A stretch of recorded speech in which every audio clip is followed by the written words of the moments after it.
Micro-scale testing has evolved enormously over the last 10, 20 years, I would say. I started working with Hysitron instruments in 1995. At that time, nano indentation was quite a new technique, and we had one of the first nano indenters in Europe, really.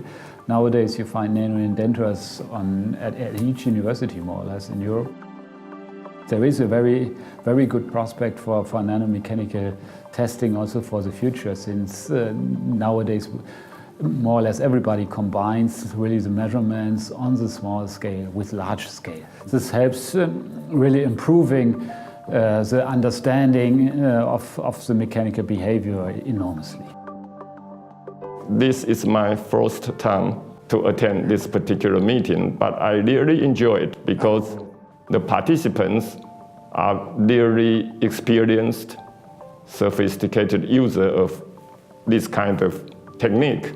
So it's like a focus group interaction, and so far I really enjoy it.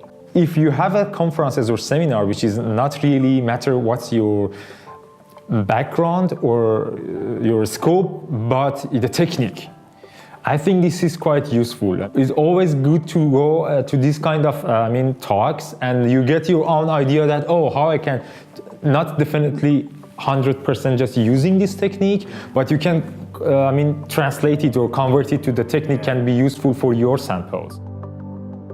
It's quite a famous place, and I know 80% of the people, so it's always fun. Actually, the first session was quite interesting because people constantly try to introduce new techniques in those talks, and it's always nice to hear what's out there.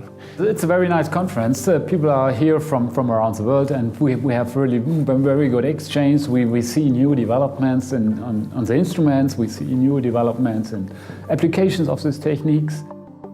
Erlangen is, of course, I think, a well-known place for doing nanomechanics. Therefore, it was, of course, a pleasure to host this event also here in Erlangen for the first time.